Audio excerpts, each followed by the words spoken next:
Nature of taxation.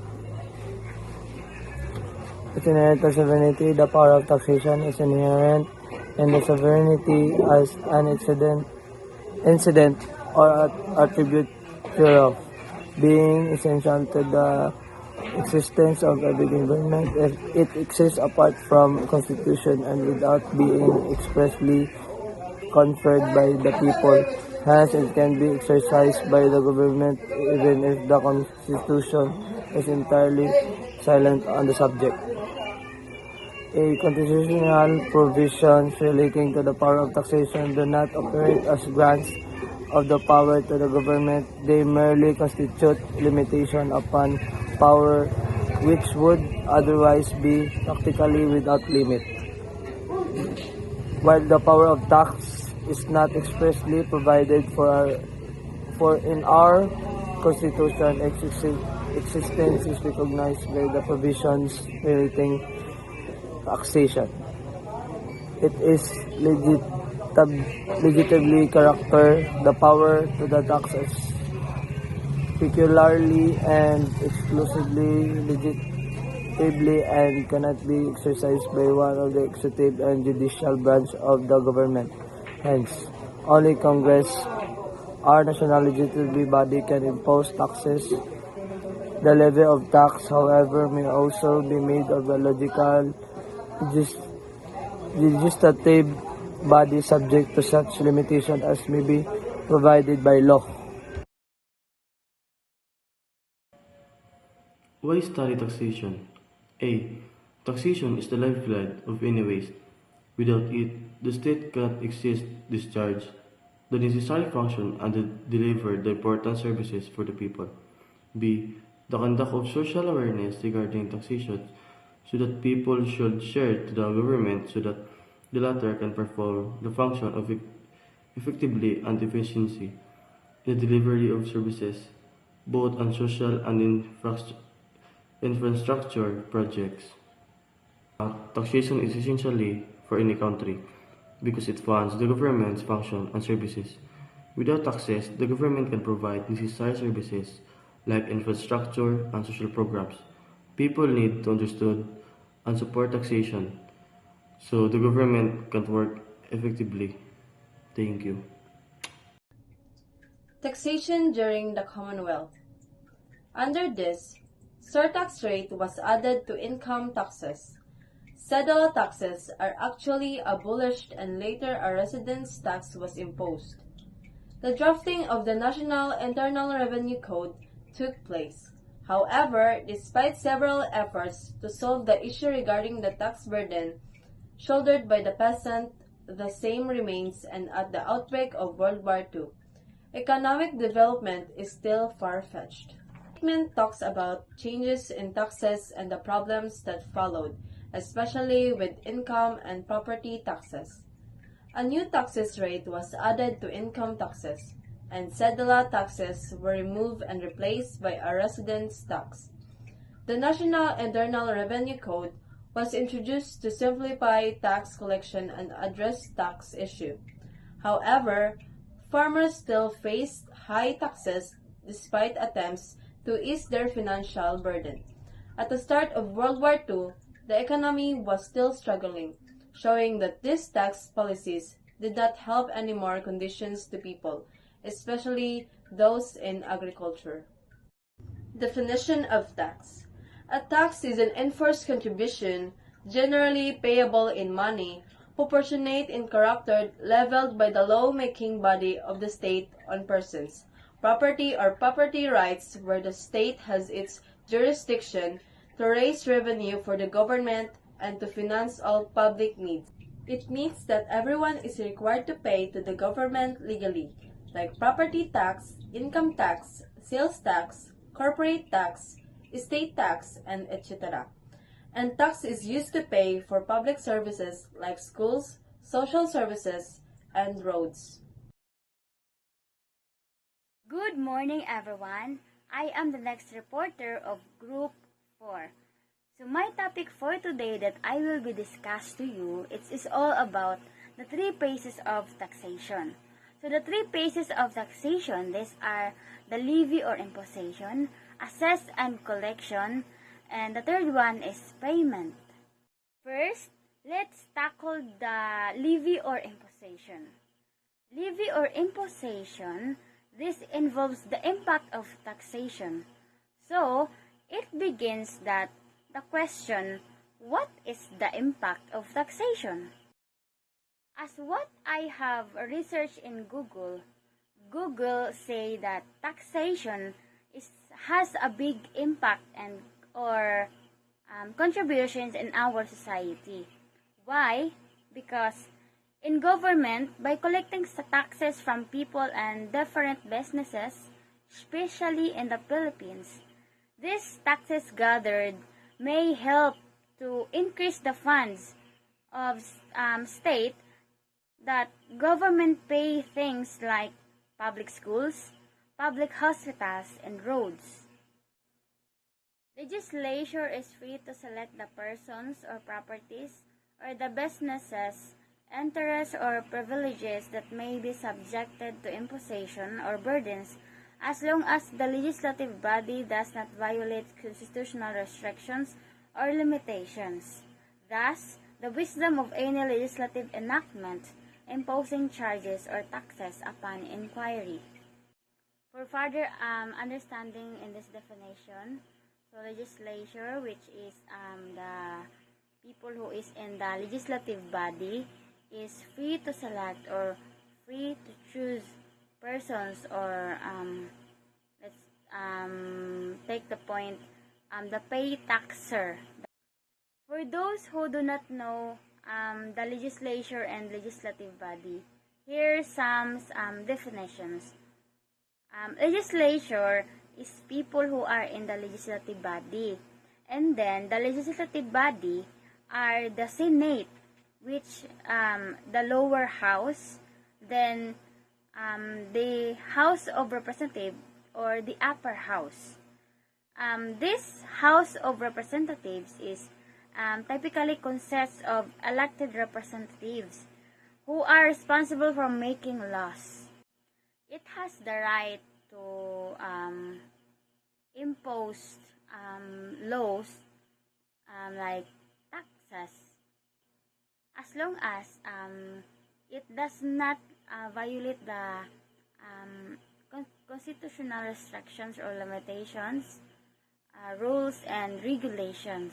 And both of them in the legislative body, which is the Senate or the lower house, and the House of Representatives or the upper house, these both are lawmakers. So that's why he or they the one who impose laws. The second one is assessment and collection. Assessment and collection, the basic guidelines on the assessment and collection are laid down, and the administrative authorities are responsible for the details in the collection of taxes. Assessment and collection is the people who receive and responsible for collecting the payment of a pay taxer. So it is the BIR. BIR means the Bureau of International Revenue. It is the responsible for collecting, assessing the details of the pay taxers' payment. The last one is payment. Payment, this is referred to as the incidence of taxation. The moment that legislature has been seen the tax specified persons, properties, business, or privileges, and in the process observes the limitation imposed by the fundamental law, the obligation to pay the tax or charge becomes a mere incidence. This the payment is the law or the fundamental law that imposed legislature that the pay taxer, the persons, the people, business and properties that obliged or obligated to pay of its taxes. That's what's all. Thank you for listening. Bright morning, I'm going to report about taxation in Spanish Philippines. Taxation in Spanish Philippines, Spanish colonial rule in the Philippines, introduced a complex system of taxation that was often burdensome and exploitative. Here are some of the primary taxes imposed during this period. First, tributo. This was a head tax levied on all adult male Filipinos. It was a fixed annual amount typically paid in cash or kind. The tributo was a significant source of revenue of the Spanish colonial government. Second, cedula. Personal This was a personal identification document that all Filipinos were required to possess. It was essentially a tax receipt, and the fee for obtaining it was another source of revenue. And the first third, bandala. This was a forced labor system that required Filipino to work for a certain number of days each year on public works project or on the haciendas of Spanish landowners. While not directly a tax, it was a significant burden on the Filipino population as it took them away from their own livelihoods. These taxes, combined with other lives and fees, contributed to the economic hardship of the Filipino people during the Spanish colonial period. The system was often inefficient and corrupt, leading to widespread resentment and rebellion. Thank you. Morning everyone. Taxation under the Americans. The Americans who acquired the Philippines aimed to make the economy self-sustaining by running the government with the smallest possible sum of revenue and create surplus in the budget. Number number one. Historical context. Understanding the period of American colonization in the Philippines, the American aimed to establish a stable government and economy which include implementing taxation system. Number two, objective of taxation to generate sufficient revenue for government operation, to promote economic self-sufficiency, to create a budget surplus for future investment. Number three, types of taxes implemented. Income taxes aimed to individual and business. Property tax on real estate properties.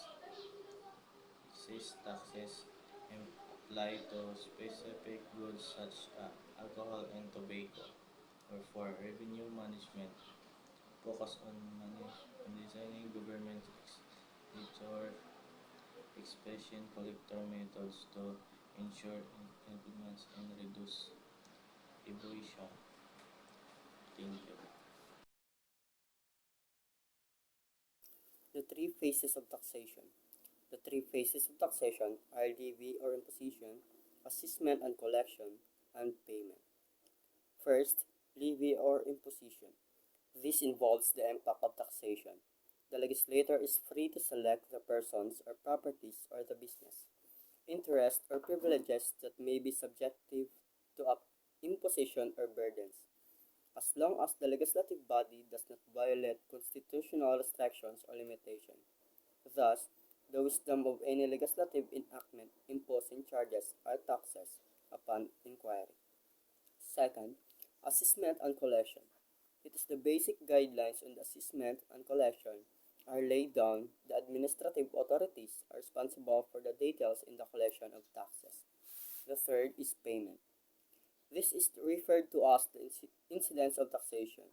The moment the legislator has been seen to tax specified persons, properties, business, or privileges, and in the process observes the limitation imposed by the fundamental law, the obligation to pay the tax or charge becomes a mere incident.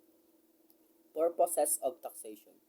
The primary purpose of taxation is to raise revenue or provide funds to promote the general welfare and protection of its citizens, and to enable the government to finance its multifarious activities.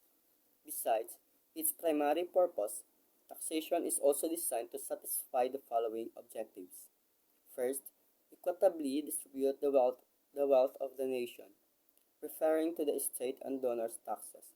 Second, protect new industries in which the rate of taxation may be increased to regulate the proliferation of unnecessary industries and competition with foreign investment. C. Uplift social conditions as in the case of regulatory taxes in the exercise of police powers through taxation. Basis of taxation. According to Prof. Thomas Colley, taxation is based on the reciprocal duties of protection and support between the state and its citizens as well as its residents, and on the sovereign power as well as the jurisdiction by the state over its people and property.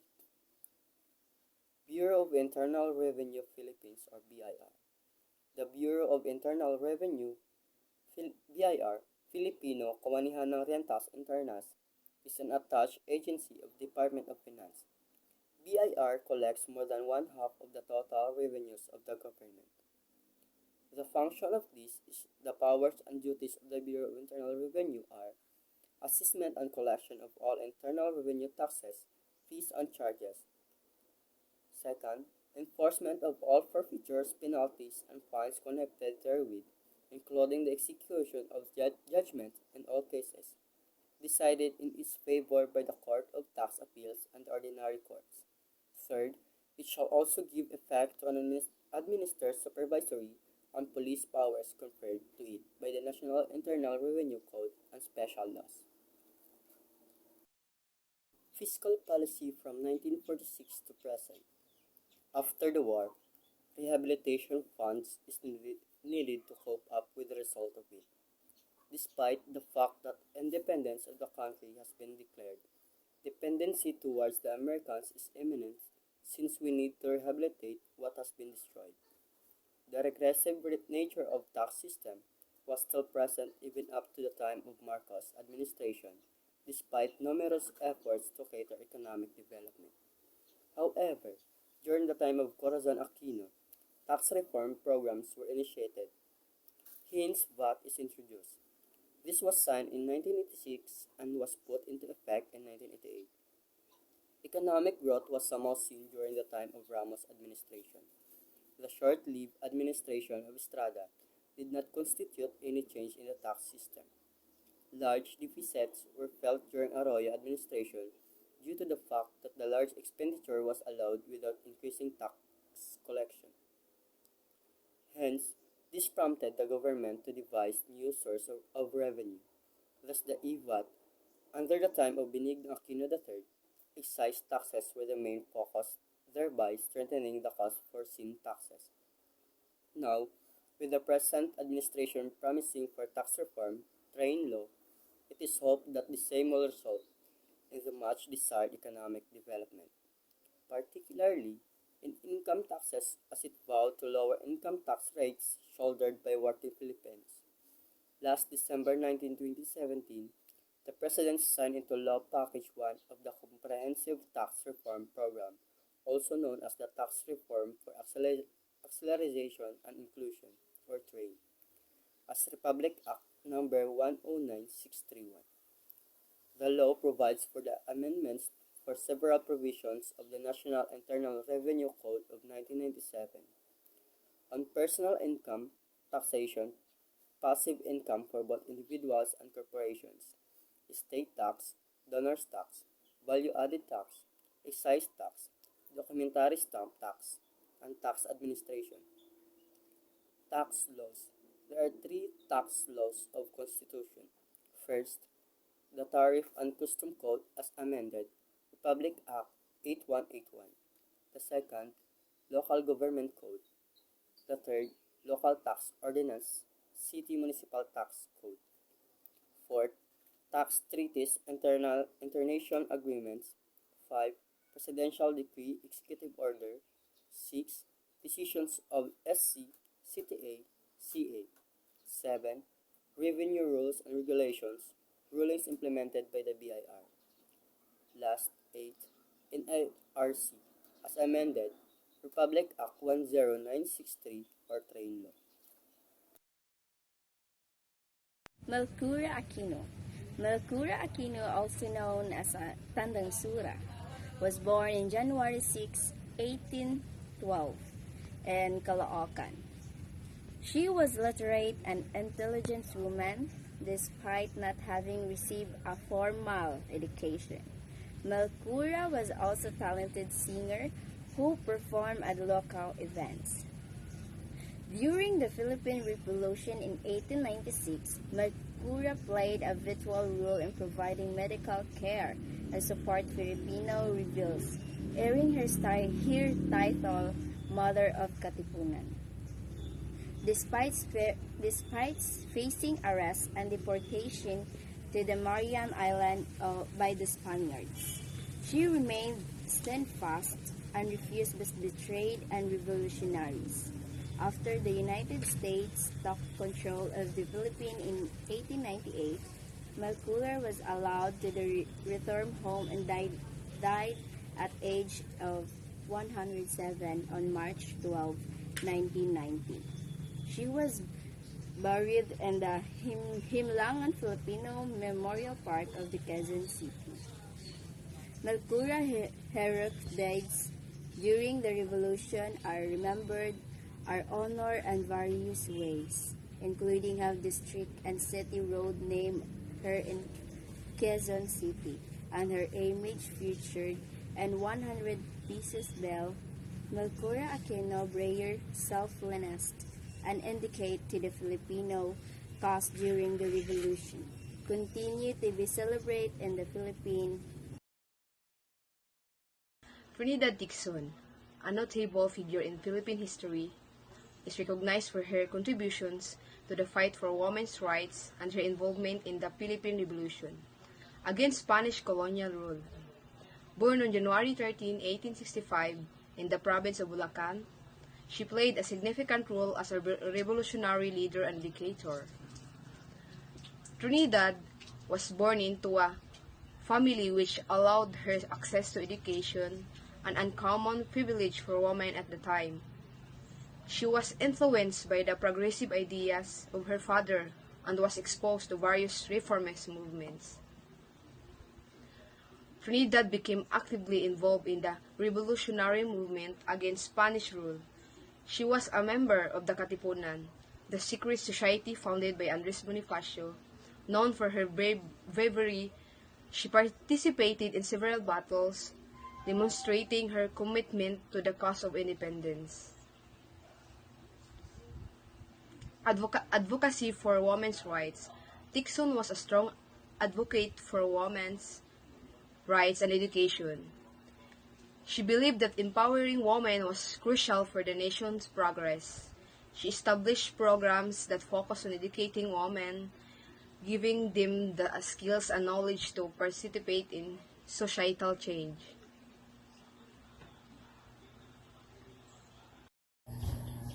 So the purpose of taxation. The primary purpose of taxation is to raise revenue or provide funds to promote the general welfare and protection of its citizens, and to enable government to finance the multifactorious activity. So the primary purpose of taxation is to raise revenue for the government to finance public services or programs. However, taxation also serves other objectives such as A. Equitability, distribute the wealth of nation, referring to the estate and donors' taxes. So taxation aims to create fairer society by taxing those higher income to higher rate. Letter B. Protect new industries in which the rate of taxation may be increased to regulate a proliferation of unnecessary industries and competition of foreign investments. So tax incentives encourage the development and the growth of new industries. So letter C. Uplift social conditions, as in the case of regulatory taxes in the exercise of police power through taxation. So tax revenue is used to fund social programs that address poverty, inequality, and other social issues. So let's move on to tax avoidance. Tax avoidance. It is used by the taxpayer of legally permissive alternative tax Tax rates are methods of assessing taxable property of income in order to avoid or reduce tax liability. Tax avoidance is more politely known called tax minimization, whereas tax evader breaks the law and the tax avoider sidesteps it.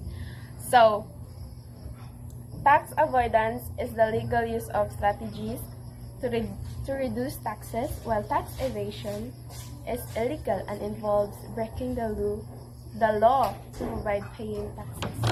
That's all. Thank you.